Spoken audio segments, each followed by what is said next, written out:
today we are going to do Ukrainian cooking. This is going to be the first class of many, we hope. What we're going to do today is we're going to start by teaching you how to make kutya. Kutya is a wheat, it's a wheat delicacy. It is eaten at Ukrainian Christmas Eve and very simple to make, so we're going to start with this now. We buy the wheat at the health food stores usually, or some of our local stores have it. And all we do is you can soak the wheat for the night in a pot of water, and then you can cook it the next day. So just pour the wheat in, you rinse it, and then you fill it with water. Approximately, it takes a lot of water, so you want to keep checking it and making sure that it hasn't absorbed all the water and gone dry. So we're going to, I have soaked some of the wheat already, and we're going to add some water right now, and we're going to put it in the oven.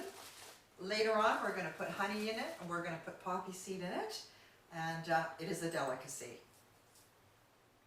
Alright, here we are. We've got water in here now, and I said I was going to put it in the oven, but for now I'm going to put it on the stove. I have a gas stove here. We're going to turn it on high.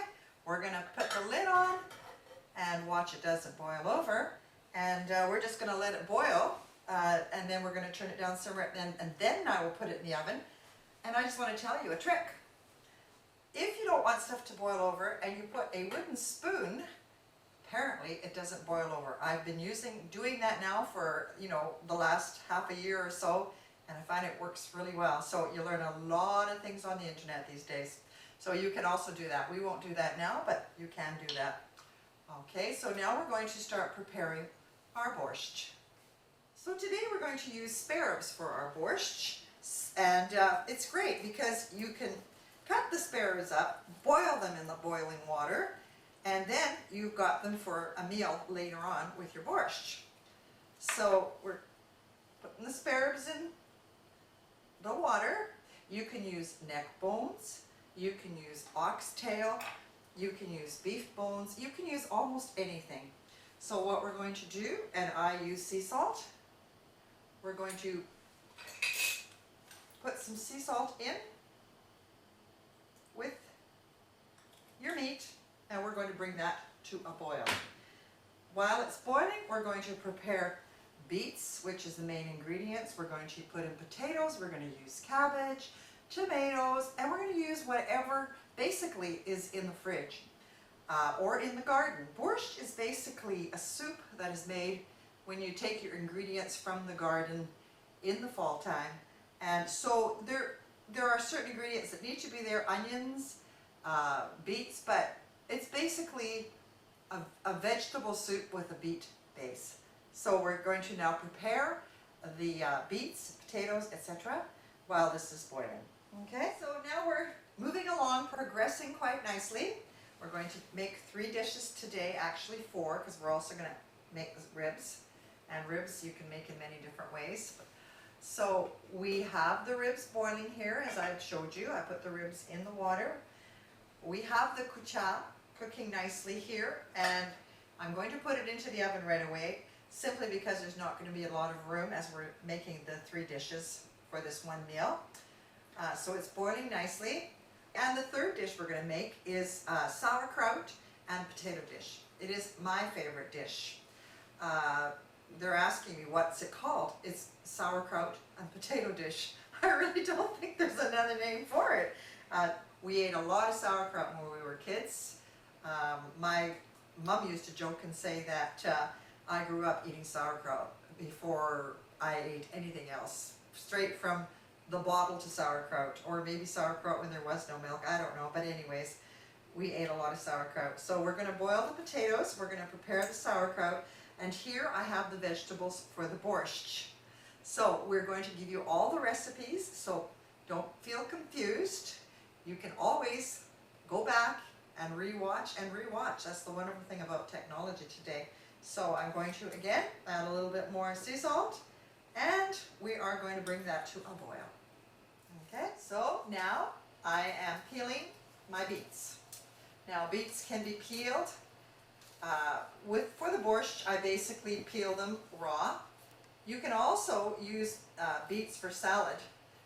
Eventually down the road I will teach you how to make a really nice beet salad. At that point you can just take the beets, put them in hot water, boil them, let them cool off, and the skin just pops off. But today for the borscht we are going to peel them, and then we are going to put them in a blender, and we are going to shred our vegetables because they'll be really nice. So I've got my beets ready. I'm working on my potato. I will get this prepared. So I'm just going to work on these vegetables, get them prepared, and then we'll shred them. Okay, so now we're just getting our carrots ready. Then we're going to take all our vegetables and we're going to rinse them and prepare them. Now, a lot of times people like to just chop them up. And so you have, you know, fairly chunky sizes of beets, potatoes, etc. But as I said today, I just want to make them fine and nice. So that's what we're going to do. All right, we've got the potatoes still boiling quite nicely. We are going to use this food processor to shred, to grate, shred or grate, whichever one you want to use, the vegetables. So we're just going to put that in. Again, you can cut them by knife, but this is easy. I like to start with my beets. I throw them in, and I shred them. And we're going to do that with our beets, our carrots, our potatoes, our onions. They're all going to be shredded. We're going to do the more solid vegetables first and put them into the borscht when they're ready, but right now we're just preparing them. And then later on, we are going to add some frozen peas today, because that's what I have today. As I said again, my recipe is basically what I have in the house. We're going to prepare the tomatoes a little bit later on. We're going to open up a can of kidney beans. They're not a real popular with borscht, but you know what? They're nice too, because that's what I have. I don't have any fresh beans out of the garden. I don't even have any frozen beans today, so I've decided to pull out some kidney beans. And we're going to add a little bit of tomato paste.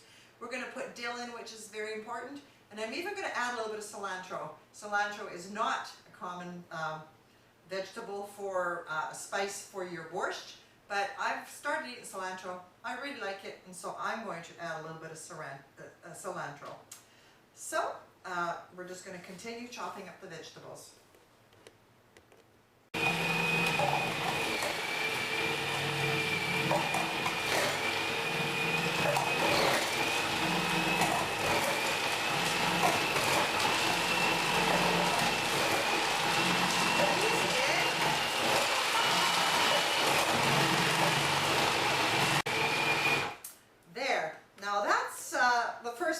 Vegetables. I haven't done the mushrooms yet, I haven't done the leeks yet, but I have done, let's put that there. So here we go, we have, with our beets and our potatoes, our onions and our carrots. Now, some people like to fry the carrots first. I've watched a few videos myself and I've seen that they've taken the carrots, the onions and fried it in butter. And yes, you can do that.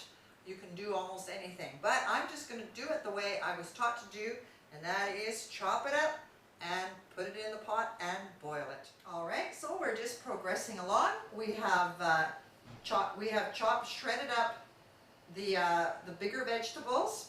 We're going to now do the cabbage, the mushrooms, celery, those types of vegetables. But right now I'm going to go to my borscht stock, and I'm just going to take the scum out of there. The meat's coming to the top. Now, we'll be taking the meat out. You boil it for about an hour. You want to make sure that you get rid of, all the waste from the meat. So we're doing that, put the lid back on and just turn it down gently and just let it continue to boil. And I'm just going to go back now. This is going to be the second group of vegetables that's going to be added, not the first. That's why I'm separating. And we have cut up the cabbage. We use about quite half of a small cabbage. So there we go again. Oh, I left a potato behind, but that's okay. So we'll just keep shredding that up. Cut the cabbage a little bit smaller so that we can shred it easily. Okay, so we'll just finish this off now and then we'll continue with that next instruction. Okay, so we've got our vegetables ready. This is going to be the first group to go in. The second group, the meat is boiling nicely. I should maybe turn it down just a little bit so we don't have an accident right now. Those things like to happen. And now I've chopped up my tomato and I am going to put my tomato through the food processor. And as soon as we have that, we will move over, take the meat out, and we will start putting the vegetables in, right? So we are now in the process of taking out the spare ribs. Just any type of spare ribs, baby back or whatever types of spare ribs. Again, like I said, it could be beef spare ribs, whatever you've got in the house, or whatever type of, whatever you've got in the house. So we've removed these. Now, the easiest way to cook these is just by using a nice sauce that you can buy, a nice tangy sauce. My husband has an awesome recipe. Maybe before the program's over, I might be able to talk him into sharing that recipe with us. So we're just going to move that over to the side. The stock is now ready. So, as I said, we're going to start by putting in our beets. Now, I may have chopped up a little bit more, I'm not sure, so I'm not going to rush it all in. Although you can always move it over to a bigger pot. No, I think maybe I'll just put it all in. So there we go, we got our beets in there, our potato. We're just going to let that cook for about 10-15 minutes just to get a bit of a head start, and then we'll start adding the rest of the vegetables. Okay, the borscht is boiling, coming along nicely. We've moved it over again. The kutya is still in the oven. We will check it again to make sure there's enough water in there. We're going to check. Yes, the potatoes are nice and soft. So we're going to drain the potatoes now, and we are going to add some milk, a little bit of whipping cream and butter, just like you would normally do mashed potatoes. So we're going to drain this, and we're going to make mashed potatoes. Okay, so here we are again, putting a little bit of butter in. We're going to mash the butter in. We're going to put a little bit of milk in. You can just use plain milk. You can use whipping cream. We're going to add a little bit of whipping cream. We have a little Scandinavian flavor in our home, so we like our whipping cream. And we're going to just mash the potatoes. And then we're going to let them sit because they're hot. Now, there's two ways you can eat this next meal. You can make them into a little pierogi type and fry them, or we're going to do it the lazy man's way. I like to do a lot of stuff the lazy man's way. The taste is the same, it's just plain good. And so we're going to make it the lazy man's way, the easy man's way, especially if you've got children and you just don't have the time to fuss and make. I will show you how to make one pierogi, and it's not your regular pierogies, this is a different type of pierogi. So we're going to mash this up, we're going to let it sit now, we're going to add egg to this and a little bit of flour, and yes, if you have gluten problems, you can add a different type of flour. We can talk about that as well, a rice flour. It doesn't taste quite the same. I prefer to use the regular flour, but we'll talk to you about that. We'll talk to you a little bit more about that as we move on. I just pulled the kutya out of the oven. I could show it to you in the oven, but I wanted you to see what it looks like. It's growing, it's thickening, there's less water, and we're just going to put the lid back on and we're just going to put it back into the oven. So it's slowly progressing quite nicely. Okay, so now we're going to continue on. I just noticed that I've got cornstarch all over my hand, but I'm Ukrainian, right? And you know, Ukrainians, they just like to get all gussied up with flour on their chest and flour everywhere, and so it's just a Ukrainian thing. What we're going to do now is we're going to add the next batch of vegetables. This is basically the cabbage, and we're letting it boil down, so it's going to boil down. We're going to have a very full pot of borscht when we're done. But that's good because when lots of people come over, you've got lots of food to feed them, and that's what we want to do. Is not only feed our household, but we want to invite guests into our home.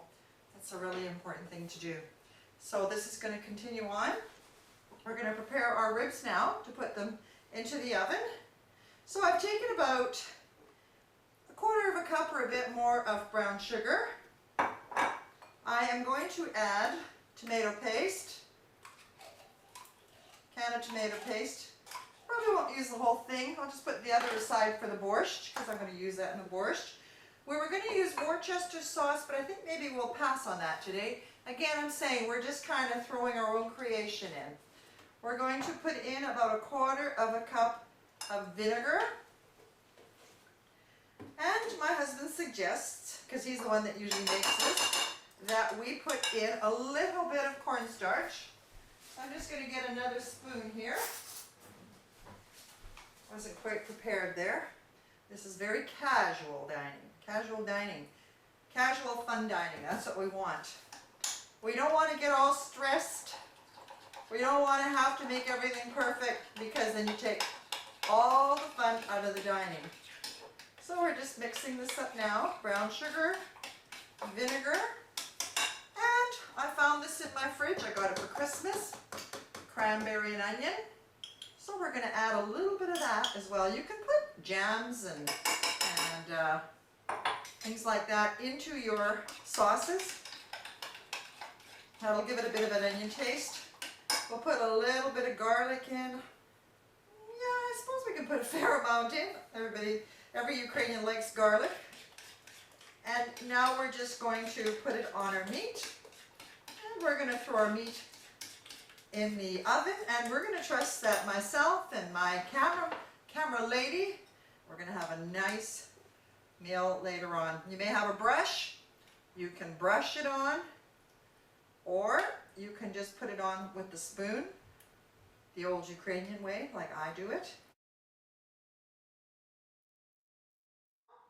And we're going to leave a bit of sauce, and in about half an hour, we're going to turn them over and we're going to add the rest of the sauce.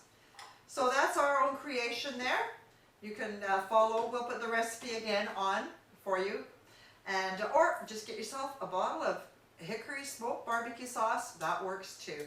But sometimes it's fun to try your own creation.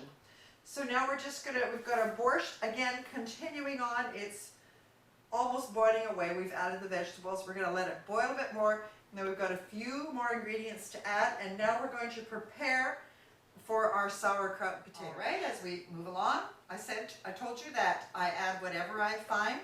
We're going to make the sauerkraut dish, so I've rinsed off some sauerkraut, and I'm just going to put some sauerkraut juice in the borscht. Sauerkraut juice, vinegar, all really add to the taste. So, I have rinsed my sauerkraut. And I'm going to prepare my onion now, and we're going to fry the sauerkraut and the onion in the frying pan. Now again, you can use whatever you want. You can use oil, you can use butter, it's costly. I don't use margarine. Maybe I shouldn't say that, but anyways, you can always bleep that. But I'm going to fry mine in bacon fat because the Ukrainian tradition, they eat a lot of bacon. They cook with a lot of the bacon fat. I have this handy dandy onion chopper. My family teases me and says that I chop some of the biggest onion pieces that anybody can chop. So when you put this in, you just slice it and you follow, just like a comb. You just follow the teeth, and it slices nice and easy, and you can turn it around. Once you've done that, and you can slice it this way. Anyways, it really helps you to get the onion nice and thin. So we're going to slice up the onion, we're going to put it in the pan, we're going to add the sauerkraut, and we'll continue on with our cooking. Now as I proceed, my camera lady again is starting to say a lot to me. She says it's really starting to smell good in here. Yeah, it's too bad that we can't transfer those smells because they really are nice. So whenever I cook with bacon, I just put it in my jar and we're going to start cooking our onions. We're going to turn it on, turn my beautiful gas stove on, and we're going to start. I'm using about an onion a little bit bigger. Mine is not that small yet, but again, that's me. It's the taste that matters. So we're going to start frying the onion. And then once the onion is fried, and not completely, just starting to get a little bit brown, we're going to add the sauerkraut.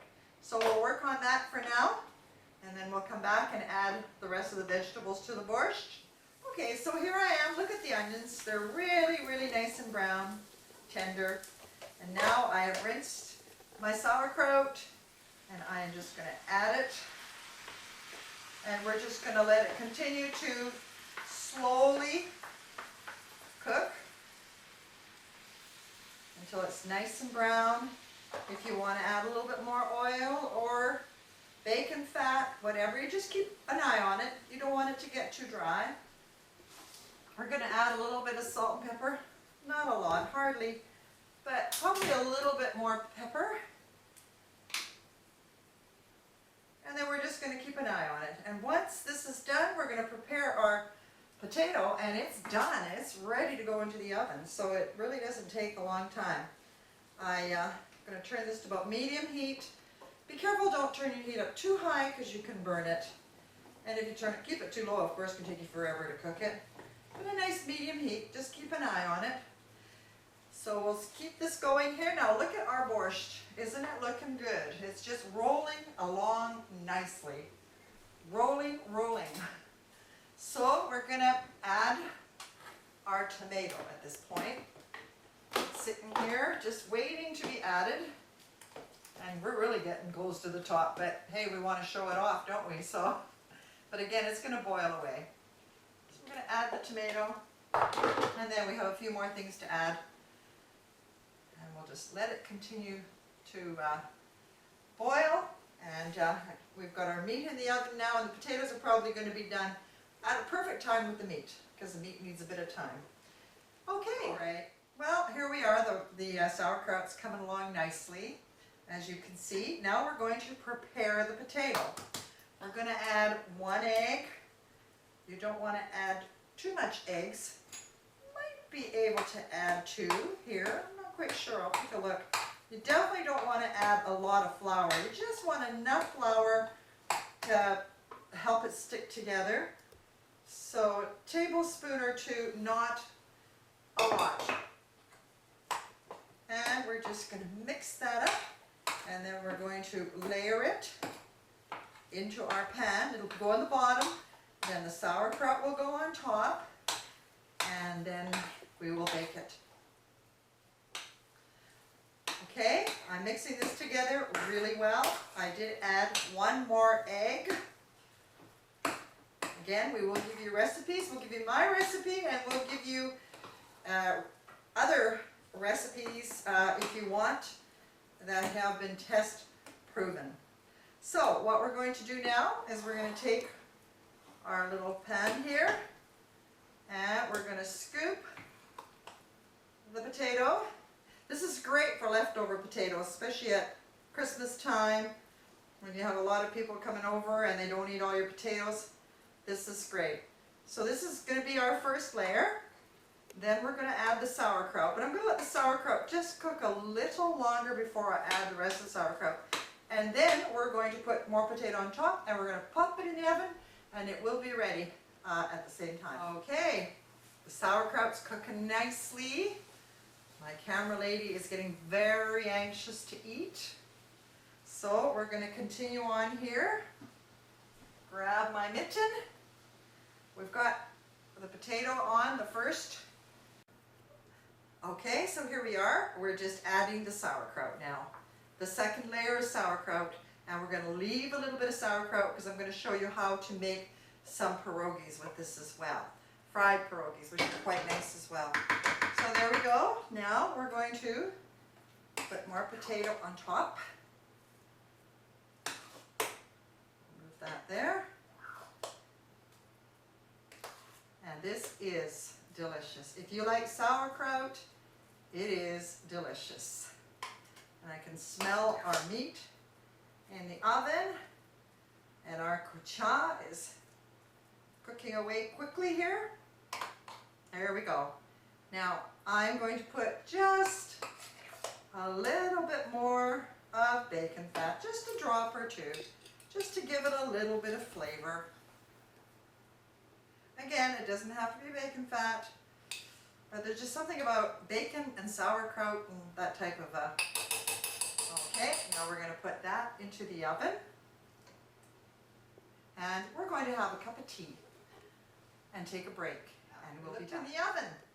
Luckily so, as I said, this can dry up really quickly. So what we're going to do now is add a little bit more water. As a matter of fact, a fair amount more water. I would say probably, well, at least a half a cup. So we've got it. This can be in the oven for 4 or 5 hours, so we're just gonna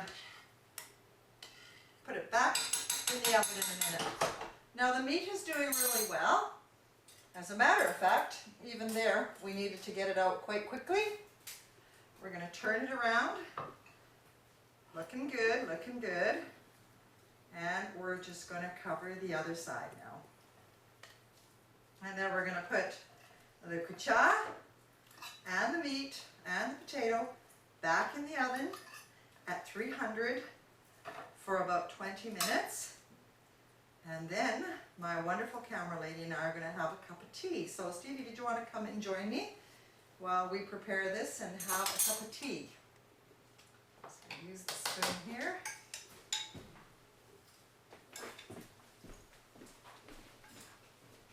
This is my friend Stevie, my dear friend. And she's my camera lady, and she's excited. You are excited? This is looking so good, and it smells so good. It's just too bad the smells can't go out to the audience. Exactly, exactly. Yeah. I can hardly wait to have a taste. So we're going to have some tea. Right. Well, I'm just finishing this off. If you nice little Ukrainian design cups. I was going to use my regular cups, and Stevie said you can't do that. You've got to use your Ukrainian. Yes. So we're going to have some tea. We're going to say дай Боже, which is, well, when Ukrainians have a drink, they say дай Боже, but we're having a drink of tea, which is good for you. Дай Боже. Дай Боже. We'll put this back now, and we'll continue with the borscht next time we come on. Okay, so we're almost at the end. Now I have dill. I have frozen dill. I have dried dill. You can use whatever kind of dill. Dill is really awesome and amazing for borscht. So I'm going to use my frozen dill that I have pulled out of my freezer. And peas. This is kind of at the last minute that we're adding these things. I'm going to take some of these beans and add them. Again, this is not necessarily something that I would do every time, but because I don't have fresh beans, I'm going to add some of these beans. And then I'm going to add a little bit more tomato. We're just going to bring this to a boil, and we're pretty well ready to taste, although the borscht is always better the next day. So if you can make it for the next day, a day ahead, that's the absolute best. Well, there we go. Our ribs are done. We're just going to put them out and leave them on the counter for a few minutes while we prepare the rest of the food. I'm going to turn the oven up just a little higher. As you can see, the borscht is cooking along quite nicely, so we will be ready to eat that soon. I've turned my oven up to 350 just to finish baking up the sauerkraut and potatoes. We will do the kutya right away. Now I'm going to do the hardest part, the part that's hard to do on TV. I'm going to put a little bit of oil, that's not hard, on my pan, and I'm going to warm the oil up, and then I'm going to show you how to make a little pierogi. Now my dough right now, this is the dough, the potato dough that I had used in the pan, but this time I'm going to you want to make sure that your pan is nice and warm. And I'm going to add a bit more flour because it's a little bit soft and it can fall apart if it's too soft. I'm actually going to take a little bit off. You just got to kind of play with it. It takes a little bit of time just to get the feeling. You want a nice firm there. That's nice and firm. You don't want it to fall apart. You're going to take your sauerkraut. It's just like making a little pierogi, but except this is a bigger type of pierogi and this has got a potato in it. It takes a little bit of knack to get used to doing it, but once, well, it works. And again, if it doesn't look good, as long as it tastes good, that's what matters. So there we are. This is the fried version. We're going to put that on the pan now, and we'll do a couple more. And we're going to make one more. I'm going to show you again. Just pat it out, take a little bit of flour. You don't want too much flour because you want it to stick together. There you go. I'm going to go over here and get a bit more sauerkraut.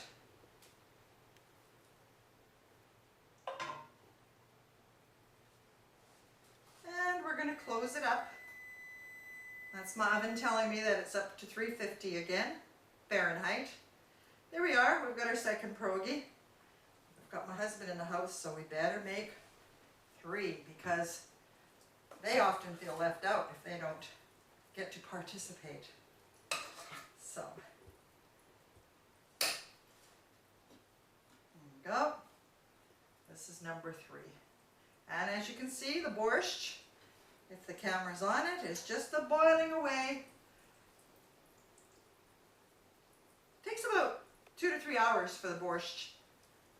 And then again, if you can leave it overnight, it's better. So here we go again, adding a bit more flour. Just want to get the right consistency so that it'll close up nicely. Add a bit more sauerkraut. You don't want to do too much because you want it to close nicely. There we go. Bring it back here. And we're going to throw it on the pan. Just going to wipe my hands a little bit. This is the hard part. Maybe we'll just take a moment's break and I'll turn them over. Okay, this is taking, as Stevie said, a lot longer, but there we are. We're browning them, and my dough was could have been a little bit more flour. We turned this one over a little too soon, but that's okay. You get the gist. There we go. That's how you can make them fried. So we're going to let these fry, and we're going to prepare the kutya, and then we're going to go and have our taste test. All right, so there's our kutya. It can stay in the oven a little bit longer, but we want to just finish it off at this point. You can always cook it up a bit. You can let it go cold, and you can finish cooking it the next day. Now you can add poppy seed. Poppy seed is very popular. Today we don't have poppy seed, but we're going to add some nuts, some walnuts to it. And then we are going to put in honey.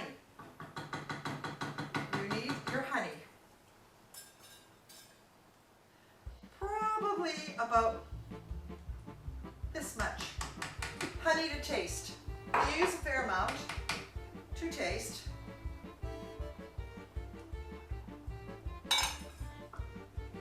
And just let the honey melt. If it's too, if there's not enough, if there's too much water in it the next morning, you can always add a little bit of water. You can boil a little bit of water and just add it.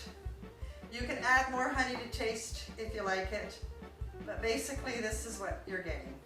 And we eat this for Christmas morning, or pardon me, Christmas, our first meal. We have 12 dishes, 12 Ukrainian dishes. But you can eat this for breakfast. It's an excellent breakfast, very tasty, very healthy for you.